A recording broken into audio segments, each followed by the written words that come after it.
तो जोरदार तालियों और गर्मजोशी के साथ स्वागत कीजिए। मंच पर आ रहे हैं आर्यंस डांस ग्रुप।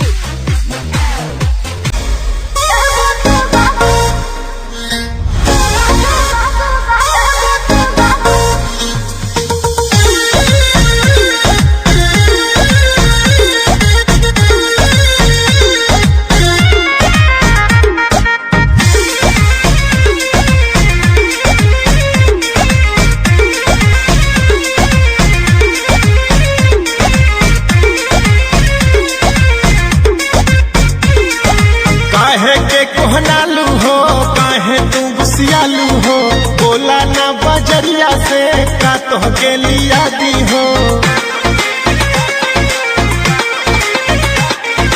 काहे के कोहनालू हो काहे तू गुस्सियालू हो, बोला ना बजरिया से का तो के लिया दी हो।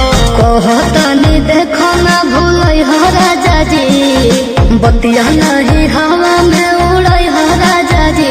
एगो सुगा कलर लुगा ले लाई हो राजा जी, एगो सुगा कलर लुगा ले लाई हो राजा जी।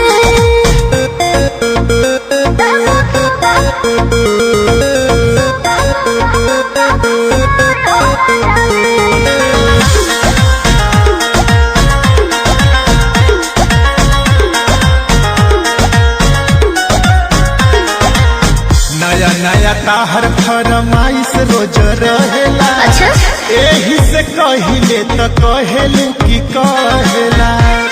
हाँ तो लिया न दो।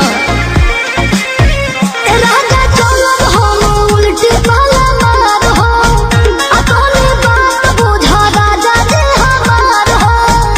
जितना गहम लगी उतने लगई हो राजा जी, हम के